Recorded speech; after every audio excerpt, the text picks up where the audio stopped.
Hello my dear students, welcome to your master chem channel. कैसे हैं प्यारे बच्चों? Very good. आज मैं Amla Shankar Yadav master chem channel की तरफ से क्लास 11th के बच्चों के लिए वीडियो लेकर आया हूं रिडक्स चैप्टर से। तो प्यारे बच्चों, आज के चैप्टर में हमारा डिस्कशन होगा balancing of Redux reaction by oxidation number method. हालांकि पिछले वीडियो में हमने रूल बताया था, और ऑक्सीडेशन नंबर का एक एग्जाम्पल दिया था। आज दूसरा एग्जाम्पल मैंने देने जा रहा हूं। वही ऑक्सीडेशन नंबर मेथड से बैलेंस करना है प्यारे बच्चों। लेकिन फिर से मैं बता देना चाहता हूं कि जब भी रिडक्स रिएक्शन हो, अगर ऑक्सीडेशन नंबर से बैलेंस करना है तो प्यारे बच्चों इक्वेशन में देखिए, अगर H2O है तो उसको नेग्लेक्ट कर दीजिए, H प्लस है तो उसको भी मत लिखिए, OH है तो उसको भी मत लिखिए। इन सब को हटने के बाद तब फिर जो है आप रिडक्स रिएक्शन लिखिए और oxidation number per atom symbol के ऊपर लिख दीजिए। फिर इसके बाद पता करिए कि किसका ऑक्सीडेशन हो रहा है, किसका रिडक्शन हो रहा है, उस एटम को आइडेंटिफाई कर लीजिए। फिर कितना ऑक्सीडेशन, फिर उस जिसका ऑक्सीडेशन हो रहा है, रिडक्शन हो रहा है, उस एटम को बैलेंस कर लो। बैलेंस करने के बाद फिर देखिए कितना ऑक्सीडेशन का इंक्रीज हो रहा है, डिक्रीज कर रहा है, तो चार्ज को बैलेंस कर लो प्यारे बच्चों। और इसके बाद तब सभी एटम को बैलेंस करो, ऑक्सीजन और हाइड्रोजन को छोड़कर।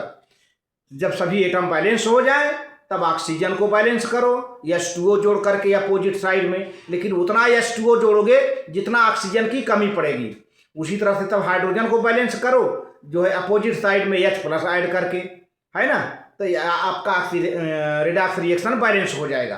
तो इसी को मैं एग्जाम्पल देके आज कराने जा रहा हूँ। काफ़ी बढ़िया एग्जाम्पल है और इसको हम लेकर के चलते हैं आगे। हाँ तो प्यारे बच्चों, ये लेक्चर नंबर 17 है, रिडक्स रिएक्शन चैप्टर है। तो balancing Redux reaction by oxidation number method, इसके पहले भी हमने रूल बताया, एक आख एग्जाम्पल ऑक्सीडेशन नंबर मेथड को बताया। आज दो एग्जाम्पल बताएंगे ऑक्सीडेशन नंबर मेथड से इक्वेशन को बैलेंस करने के लिए। तो प्यारे बच्चों, पहले देखिए क्वेश्चन क्या है। Balance the redox reaction FeS2 plus O2 is equal to Fe2O3 plus SO2 by oxidation number method. ये आपका क्वेश्चन हो गया प्यारे बच्चों। अब इसमें देखिए इसका सलूशन क्या है, कुछ नियम हैं, कुछ रूल्स हैं इसी में एडेड, उसको लेते हुए चलिए ताकि आप बीच में कहीं डिस्टर्ब ना हो, कहीं गड़बड़ियां ना कर दें, मिस्टेक ना होने पाए। उससे बचने के लिए कुछ रूल्स को भी लिखते हुए चलते हैं और बैलेंस कराते हैं। तो प्यारे बच्चों क्या लिखा हुआ है दिस, अब इसमें देखिए यह एक पूरा यहाँ से यहाँ तक रिडक्स रिएक्शन है प्यारे बच्चों। इसमें कहीं वाटर नहीं है, कहीं H2O नहीं है, न कहीं H प्लस है, न कहीं OH प्लस है। तो रास्ता आपका बहुत क्लियर है ना। तो देखिए this is an example of a reaction which occurs in absence of acid base and hence balancing the oxygen atom can not be done by the addition of H2O molecule. तो प्यारे बच्चों, ना तो इसमें एसिड है ना तो base है, इसलिए ऑक्सीजन एटम को जब बैलेंस करेंगे तो H2O मॉलिक्यूल को ऐड करने की आवश्यकता नहीं है। देखिए ये बहुत विशेष है, बहुत विशेष एग्जाम्पल है, क्योंकि यह रिएक्शन में कहीं H प्लस नहीं है, कहीं OH माइनस नहीं है, ना एसिड है ना बेस है। H प्लस माने क्या? एसिड, OH माइनस माने बेस, ये सब नहीं है। तो इसका मतलब होता है कि ऑक्सीजन को बैलेंस करते समय यहाँ पर H2O नहीं जोड़ेंगे। लेकिन इस हमने रूल में तो बताया था H2O जोड़ने का। तो अब यहाँ पर एक नियम आ गया ना, जब एसिड बेस ना हो, एसिड बेस मीडियम ना हो, तब ऑक्सीजन को बैलेंस करने के लिए H2O मॉलिक्यूल को जोड़ने की आवश्यकता नहीं है, ऐड करने की ज़रूरत नहीं है। तब कैसे होगा भाई? But has to be done on the basis of gain or loss of electrons, following steps are involve. तब किससे होगा? गेन और इलेक्ट्रॉन के गेन और लॉस के बेसिस पर हम रिएक्शन को बैलेंस करते हैं। तो चलते पहले क्या करते हैं, आप स्टेप 1 को देखो प्यारे बच्चों। Identify atoms undergoing oxidation and reduction and oxidation number undergo a change. Right equation oxidation number atom above the symbol के ऊपर ऑक्सीडेशन नंबर लिख करके तब जो है इक्वेशन को करिए। ठीक है, अब आगे इसको नोट कर लो प्यारे बच्चों, इसको आप नोट कर लिए, फिर आगे प्रोसीड करते हैं। इसको आप नोट कर लीजिए। ठीक, बहुत बढ़िया। चलिए अब देखिए वही इक्वेशन है FeS2O2 प्लस Fe2O3SO2। अब देखिए इस इक्वेशन के आयरन का ऑक्सीडेशन नंबर +3, सल्फर का ऑक्सीडेशन नंबर -2, ऑक्सीजन O2 का ऑक्सीडेशन नंबर मॉलिक्यूलर फॉर्म में है 0, Fe2O3 में Fe2 का ऑक्सीडेशन नंबर पर एटम सब लिखा हुआ है +3, ऑक्सीजन का -2, सल्फर का यहाँ पर +4 है, ऑक्सीजन का -2 है ना। तो आप ध्यान दीजिए, मैंने पिछली बार भी आपको इंट्रोड्यूस किया था कि ये जो ऑक्सीडेशन नंबर है पर एटम लिखा जाता है, सिंबल के ऊपर पर एटम। जैसे यहाँ Fe2 है ना, तो आप ये ना समझिए कि 2 आयरन का ऑक्सीडेशन नंबर है, ये एक ही आयरन का ऑक्सीडेशन नंबर है। ठीक है, तो इस तरह से oxidation number per atom symbol के ऊपर लिख दिया जाता है। तो अब आप देखो जरा सा, यहाँ पर बड़ा विशेष घटना देखने को मिल रहा है। यहाँ पर देखिए Fe का +3 है। ठीक है, Fe का यहाँ पर Fe का प्यारे बच्चों +2 है, Fe का +2 है, ये Fe का +2 है, ये +2 है। ठीक है, Fe का +2 है और Fe2O3 में Fe का +3 है। यहाँ पर Fe का +2 है। अब देखिए +2 से बढ़ करके +3 हो गया, +2 से बढ़कर +3 हो गया, तो ऑक्सीडेशन नंबर बढ़ रहा है, तो इसका मतलब ऑक्सीडेशन हुआ। ठीक है, अब यहाँ पर थोड़ा सा S2 का यहाँ पर प्यारे बच्चों क्या है, यहाँ पर -2 है। यहाँ पर S2 जो नहीं है, S2 का ये -1 है, S2 का -1 है, ये भी -1 है S2 का। यहाँ पे सल्फर का -1 है और यहाँ सल्फर का क्या हो गया, +4 है। देख रहे हैं ना, यहाँ पर आयरन का +2, यहाँ पर आयरन का +3, तो इस यहाँ से चलकर यहाँ पर आयरन का क्या हुआ, ऑक्सीडेशन हुआ। यहाँ पर सल्फर का -1 से बढ़कर सल्फर का कितना हो गया, +4, तो यहाँ ऑक्सीडेशन नंबर में इंक्रीज हुई, तो यहाँ भी ऑक्सीडेशन हुआ। माने इसका भी ऑक्सीडेशन हो रहा है, इसका भी ऑक्सीडेशन हो रहा है इधर, तो दोनों दो एलिमेंट का ऑक्सीडेशन हो रहा है। देखिए ऐसा इक्वेशन आपने बहुत कम देखा होगा जहाँ दो एलिमेंट का ऑक्सीडेशन हो रहा हो। अब यहाँ पर ऑक्सीजन की बारी आती है। भाई यही 3 एलिमेंट तो है ही हैं, आयरन, सल्फर, ऑक्सीजन। ऑक्सीजन का 0 ऑक्सीडेशन नंबर है, लेकिन यहाँ पर ऑक्सीडेशन का -2 ऑक्सीडेशन नंबर है, यानी 0 से घट करके -2 हो गया, 0 से घट करके -2 हो गया। ठीक है, तो यहाँ पर क्या हो रहा है, रिडक्शन हो रहा है, यहाँ पर रिडक्शन हो रहा है, यहाँ भी रिडक्शन हो रहा है। तो अब देखिए आप इसको लिखना पड़ेगा, here oxidation number of iron has increased from +2 to +3, +2 से +3 बढ़ गया, and that of sulphur has increased from -1 to +4, sulphur का भी -1 से +4 बढ़ गया। और जबकि व्हाइल दैट ऑफ ऑक्सीजन है has decreased from 0 to -2, 0 to -2 से घट गया। तो in other words both iron and sulphur of FeS2 have been oxidised. FeS2 में ये भी ऑक्सीडाइज हो रहा है और सल्फर भी ऑक्सीडाइज हो रहा है, आयरन भी ऑक्सीडाइज हो रहा है, सल्फर भी ऑक्सीडाइज हो रहा है, क्योंकि दोनों के ऑक्सीडेशन नंबर बढ़ रहे हैं। तो have been oxidised since iron Fe and sulphur must maintain their atomic ratio of 1:2। भाई आयरन 1 है, सल्फर 2 है, आयरन का एटम कितना है, 1 है, सल्फर का एटम 2 है, तो इनका रेशियो क्या है, 1:2 है। तो therefore the change of oxidation number of these 2 atoms be considered together. तो इनका ऑक्सीडेशन नंबर भी जो है कंसीडर कर लिया जाता है, पर एटम के हिसाब से लिखा हुआ है। अब देखिए क्या करेंगे स्टेप 2 में, determine the total increase and decrease in the balancing those atoms under going oxidation and reduction. तो पहले प्यारे बच्चों ऐसे एटम का जो है जिसका ऑक्सीडेशन हो रहा है रिडक्शन हो रहा है उसको बैलेंस करिए, जिस एटम का ऑक्सीडेशन हो रहा है रिडक्शन हो रहा है उसको बैलेंस करिए, और कितने ऑक्सीडेशन का इंक्रीज हो रहा है कितना डिक्रीज हो रहा है उसको ही पता करिए। देखिए यहाँ पर हमने लिख लिया है ना, इस Fe को इधर लिख लिया, Fe+2 से लेकर के Fe+3, तो कितने का इंक्रीज हुआ 1 का। ऊपर की एरो है, ऊपर की ओर एरो होने का मतलब कि ऑक्सीडेशन नंबर में इंक्रीज हो रहा है। देख रहे हैं ना, Fe+2 से चलकर Fe+3 में कितने का इंक्रीज हुआ 1 का। ठीक है, सल्फर -1 से चलकर सल्फर +4 तो कितने का इंक्रीज हुआ 10 का 10 का। अब यहाँ पे 2s कैसे लिख लिया,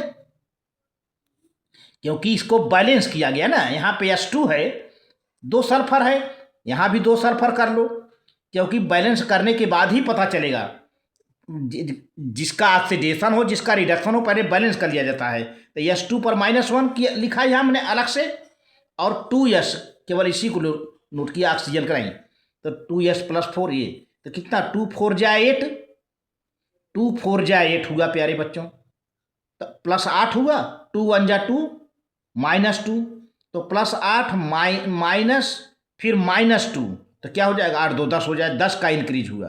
तो कुल कितने का इंक्रीज हो गया 10 और 1 11 का इंक्रीज हुआ, 11 का इंक्रीज हुआ ऑक्सीडेशन वाले में। इन दोनों का ऑक्सीडेशन हो रहा है इसलिए हमने एक साथ कर दिया ऑक्सीडेशन। इक्वेशन नंबर 1 है ना। आयरन का भी मैंने बता दिया पहले कि आयरन का भी ऑक्सीडेशन हो रहा है, सल्फर का भी ऑक्सीडेशन हो रहा है। आयरन का 1 का इंक्रीजमेंट हो रहा है, सल्फर को बैलेंस करके देखो तो 10 का इंक्रीज हो रहा है। कैसे पता चला भाई आप यहाँ का सल्फर S2 है, यहाँ एक ही सल्फर है, तो इसको भी बैलेंस कर लो, पहले 2s कर लो तब 4 लगाओ, तो 2 4 जा 8 यहाँ हुआ, और 2 1 जा 2 -2 ये हुआ। तो कैसे करेंगे 8 माइनस फिर -2, तो क्या हो जाएगा प्यारे बच्चों 8 + 2 = 10 हो जाएगा। ये फार्मूला का माइनस ये माइनस माइनस माइनस प्लस हो जाता है ना। तो ये हो गया 10 का इंक्रीमेंट हुआ ऑक्सीडेशन वाले में। अब चलिए रिडक्शन किसका हो रहा है ऑक्सीजन का। यहाँ ऑक्सीजन का 0 है, ठीक, कितना ऑक्सीजन है 2 प्यारे बच्चों। यहाँ पर कितना है, यहाँ पर कितना है SO3 नहीं है, SO2 है, SO2 है, सॉरी यहाँ भी ठीक कर लेना है, थोड़ा सा मिस्टेक, ये SO2 है, ठीक है ना। तो यहाँ पे ऑक्सीजन कितना है 2, यहाँ भी ऑक्सीजन 2 है, ठीक है, बहुत बढ़िया है। यहाँ पर 0 है, यहाँ पर -2 है।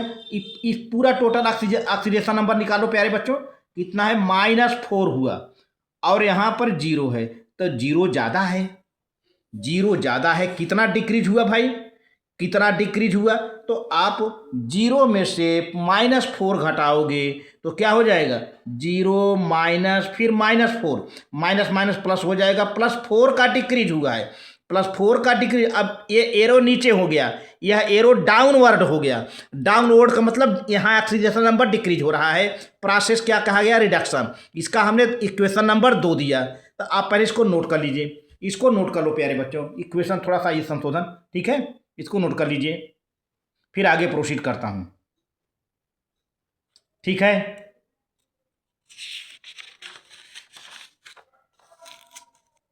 अब देखिए FeS2 था ना, अब ऑक्सीडेशन नंबर 4 का, इस 4 का जो डिक्रीज हुआ है, इस 4 का जो डिक्रीज हुआ है इक्वेशन नंबर 1 में मल्टीप्लाई कर देंगे, और जो 11 का इंक्रीज हुआ है इक्वेशन नंबर 2 में मल्टीप्लाई कर देंगे। ध्यान दीजिए क्रिस क्रॉस, इस डिक्रीज का इसमें मल्टीप्लाई कर देंगे, इस इंक्रीज का इसमें मल्टीप्लाई कर देंगे, यही बात है।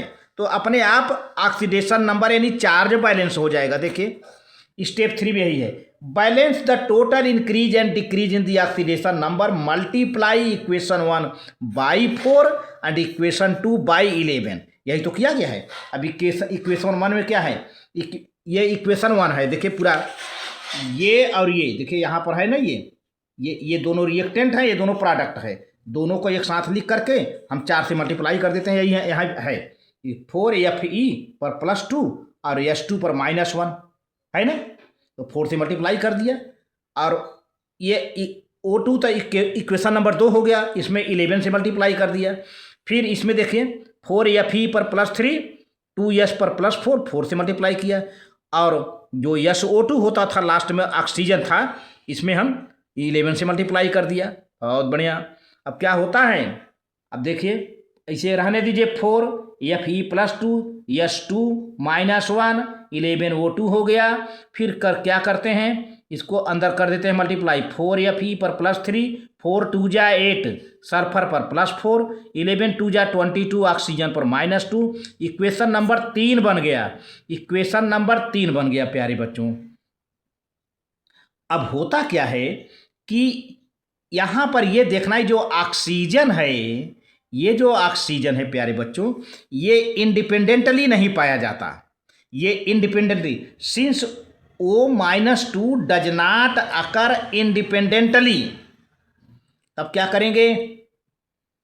करेंगे, सो 22 ये 22 O-2 मस्ट बी फैक्टराइज्ड। इस 22 O-2 को इस तरह से फैक्टराइज करेंगे, in such a way that they become parts of Fe2O3 and SO2, Fe2O3 और SO2 का पार्ट बन जाए प्यारे बच्चों। और फिर उसको रीअरेंज कर देते हैं। देखिए ये है, अब इसको क्या कर देते हैं, 4Fe पर +2 S2 पर -1 है ना, तो ऐसा करते हैं कि इसको FeS2 बना लेते हैं।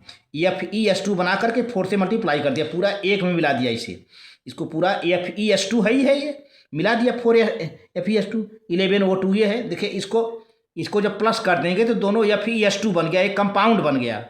और FeS2 अभी 4 का इंटू कर दिया, इसीलिए 4 का हम अलग अलग से मल्टीप्लाई नहीं किए, 11 O2 हो गया। और ये क्या है, 4Fe 6O है, तो 6O को तो हम ऐसे भी लिख सकते हैं Fe2, या 4Fe को 2Fe2 लिख सकते हैं, 4Fe को 2Fe2 लिख सकते हैं, तो 2 2 जा 4। और अब O3 है तो 3 2 जा 6 आ गया, बैलेंस हो गया ना, ये बैलेंस हो गया। अब 8 SO2 था, तो अब क्या करेंगे कि यहाँ सल्फर 8 हो, ऑक्सीजन 2 हो, तो क्या होगा, 8 SO2, 8 2 जा 16 ऑक्सीजन हो गया, 8 सल्फर हो गया, तो सल्फर भी बैलेंस हो गया, सब बैलेंस हो गए, बैलेंस्ड इक्वेशन हो गया प्यारे बच्चों। आप इसको नोट कर लीजिए, आगे बढ़ें। बहुत बढ़िया। इसी तरह से दूसरा इक्वेशन है, balance the following equation by oxidation number method. Silver है, नाइट्रेट आयन है माइनस, हाइड्रोजन प्लस है, सिल्वर पर +1 है, NO है, फिर H2O है। अब इसमें देखिए, अब आप जब इसको लिखेंगे तो इसको काट देंगे, इसको भी काट देंगे, H+ नहीं लिखेंगे, H2O नहीं लिखेंगे, इसके बाद तब इक्वेशन लिखेंगे, पर एटम ऑक्सीडेशन नंबर लिखेंगे। Write equation with oxidation number per atom above the symbol neglecting H+ and H2O from the equation and note the increase and decrease in the oxidation number। तो आप neglect कर दीजिए, H+ को, H2O को बिल्कुल मत लिखिए, बाकी उसको छोड़ करके सब लिख लीजिए। तो सिल्वर लिखा, सिल्वर का ऑक्सीडेशन नंबर 0 है, ठीक है। नाइट्रेट में नाइट्रोजन का ऑक्सीडेशन नंबर +5 है, ऑक्सीजन का -2 है, ये -4 है नाइट्रेट का। फिर यहाँ पर सिल्वर प्लस है, ऑक्सीडेशन नंबर +1 हुआ। यहाँ पे NO में नाइट्रोजन का ऑक्सीडेशन नंबर +2, ऑक्सीजन का -2। बाकी देखिए H+ और H2O नहीं लिखा, ठीक है। अब सिल्वर का 0 से चल करके +1 हो गया, बढ़ गया, तो ऑक्सीडेशन हो रहा है, इतने का इंक्रीज हुआ, +1 का मैंने लिख दिया है। अब नाइट्रेट में नाइट्रोजन का देखिए +5 है, यहाँ पर +2 है, तो ये कितने का क्या हो रहा है, कितने का डिक्रीज हो रहा है, 3 का। अरे 5 में से 2 निकल गया, 3 जो है, तो रिडक्शन डिक्रीज बाई 3, पर एटम। ठीक है, अब देखें कि ऑक्सीडेशन रिडक्शन जिसका हो रहा है उसको बैलेंस करें। तो देखिए यहाँ पर जो इंक्रीज हो रहा है सिल्वर का सिल्वर प्लस में ऑक्सीडेशन हो रहा है, तो एक सिल्वर बैलेंस है। नाइट्रोजन का यहाँ इसमें रिडक्शन हो रहा है, तो एक नाइट्रोजन ऑलरेडी बैलेंस है, बहुत बढ़िया। तो आप क्या करें कि अब इंक्रीज कितने का हो रहा है, डिक्रीज, ये रिडक्शन वाले का इंक्रीज इसमें मल्टीप्लाई करेंगे और एक वाले का रिडक्शन में मल्टीप्लाई कर देंगे। तो note, atoms under going oxidation and reduction already balanced, मतलब जिस एटम का ऑक्सीडेशन हो रहा है, रिडक्शन हो रहा है, पहले से बैलेंस हैं। And are other atoms except oxygen and hydrogen तो है ही नहीं है, are balanced by multiplying with 3 to reducing agent and 1 by oxidising agent. तो भैया ऐसा है कि तीन का डिक्रीज हो रहा है, 3 का इसमें मल्टीप्लाई कर देंगे, 1 का इंक्रीज हो रहा है, 1 का इसमें मल्टीप्लाई कर देंगे, अलग अलग। तो चलो भैया कर देते हैं, 3 का इसमें किया, फिर 3 का इसमें कर दिया, और अब 1 आया, 1 का इसमें कर दिया, 1 लिखा नहीं गया है, 1 लिखा नहीं जाता, इसमें कर दिया, इसमें कर दिया। ठीक है, तो अब step balancing oxygen by adding H2O to right side. अब राइट साइड हम क्योंकि ऑक्सीजन बैलेंस करना है ना, बैलेंस करना है, तो ऑक्सीजन को बैलेंस करिए, जो है राइट साइड। कितना ऑक्सीजन है पहले इधर देख लीजिए, यहाँ पे 3 है और यहाँ पर 1 है, तो कितना कम पड़ रहा है, 2 कम पड़ रहा है। जितना कम पड़े उतना H2O जोड़ दीजिए, ठीक है। अब इधर देखिए ऑक्सीजन बैलेंस हो गया, 1 यहाँ है, 2 यहाँ, 2 से मल्टीप्लाई है, 2 ऑक्सीजन यहाँ है, 1 ऑक्सीजन यहाँ, 2 ऑक्सीजन यहाँ। अभी हाइड्रोजन को छोड़िए, 2 ऑक्सीजन यहाँ, 1 ऑक्सीजन यहाँ, 2 और 1 3, अब 3 ऑक्सीजन यहाँ बैलेंस हो गया, सिल्वर बैलेंस है, नाइट्रोजन बैलेंस है। अब बात क्या फंसती है, हाइड्रोजन की। तो भैया हाइड्रोजन कितना है, 2 2 जा 4, तो 4H प्लस इधर जोड़ दो, जो है लेफ्ट साइड, आपका इक्वेशन बैलेंस हो जाएगा। देखिए यहीं पर है, step 3 balancing hydrogen add 4H plus two the left side, now equation is balanced. भैया देखो ये 3Ag NO3 4H 3Ag plus NO 2H2। अब देखिए सिल्वर कितना है 3, नाइट्रोजन कितना है 1, हाइड्रोजन कितना है 4, ऑक्सीजन कितना है 3 इधर, यही उतना उधर भी है, यही सिल्वर 3 इधर, नाइट्रोजन 1 वहाँ, हाइड्रोजन 4 इधर, ऑक्सीजन 3 इधर, सब बैलेंस्ड है। तो इस तरह से प्यारे बच्चों इक्वेशन बैलेंस है। Very good, thank you.